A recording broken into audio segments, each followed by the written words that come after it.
Bonjour les amis, j'espère que vous allez bien, que vous êtes en forme, que vous avez la méga pêche. Alors aujourd'hui dans cette vidéo, je voulais justement revenir sur... on est samedi, hein, donc c'est le week-end, vous voyez quand même beaucoup de monde. Alors dans cette vidéo, je voulais revenir sur une question qui est: est-ce que finalement les Américains sont hyper travailleurs, sont hyper efficaces, etc. Alors je vais vous raconter une petite anecdote parce qu'elle est super marrante. Hier, je participais à un séminaire, d'ailleurs j'y vais aujourd'hui également. Je participais à un séminaire et alors ce qui est marrant, c'est qu'il y avait un Américain à côté de moi et le gars il avait été envoyé par son boss, donc c'est un salarié. Et il arrivait, on voyait qu'il se faisait chier, le gars il arrêtait pas de regarder son téléphone portable. En fait il suivait même pas, c'est-à-dire il avait vraiment une mentalité de salarié, pas d'entrepreneur. Pourtant c'était hyper intéressant, il m'a dit je connais rien, je comprends rien à ce truc, mais on m'a envoyé pour me former, pour véritablement apporter quelque chose à mon entreprise. Bon, normalement si le gars il avait été motivé, qu'est-ce qu'il aurait fait? Il aurait bossé, il aurait tout simplement fourni les efforts, essayé de comprendre. Non, il a rien glandé, il a vraiment rien glandé, l'après-midi il n'était pas là. Donc moi je me suis fait la réflexion suivante, c'est qu'en fait y a des gens qui ne veulent pas ou qui ne sont pas motivés, qui ne veulent pas fournir des efforts. Et donc nous, notre objectif, là je pousse, nous notre objectif c'est pas de dire que tout le monde va réussir, parce qu'en fait il y a encore une fois, c'est une question de motivation, c'est une question de focus, c'est une question d'en vouloir. Mais à un certain moment, si vous ne vous bougez pas les fesses, si vous ne vous donnez pas les moyens, si vous ne faites pas le nécessaire, vous ne réussirez jamais.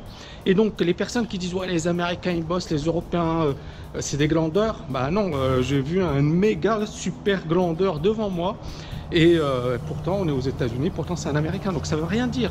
C'est pas... Après c'est vrai que ici il y a moins de protection que dans les pays européens par exemple, donc effectivement la protection sociale en Europe elle est beaucoup plus marquée, je dirais pas en Grande-Bretagne mais en Europe, France, Allemagne, bon ça se... voilà, mais il y a dans quelques pays européens effectivement il y a une protection sociale un peu plus marquée, ce qui fait que les gens ils sont protégés et donc à partir de là ils peuvent avoir ce comportement de passager clandestin, de tir au flanc, c'est-à-dire je donne pas le maximum, je fais pas le maximum d'efforts.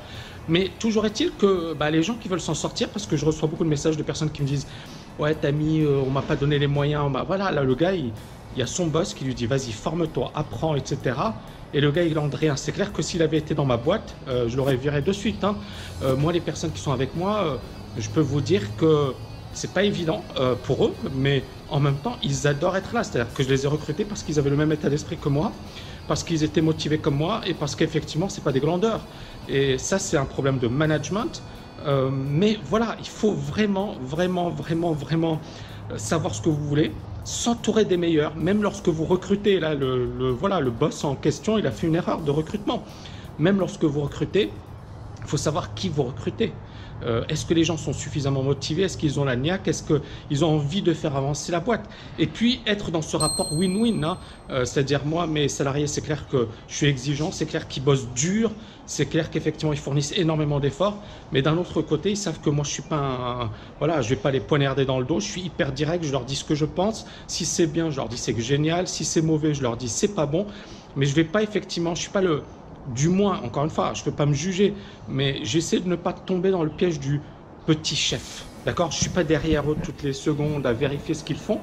Par contre, je suis exigeant et je leur explique pourquoi. C'est-à-dire que, encore une fois, il faut être bon. Parce que la TKL, et je leur dis, la TKL, c'est une réputation. C'est pas moi, je bosse comme un con, et puis toi, tu fais pas ton job et ça me retombe dessus. C'est-à-dire qu'effectivement, chaque personne a une responsabilité, doit mettre le paquet pour que le service final soit au top niveau.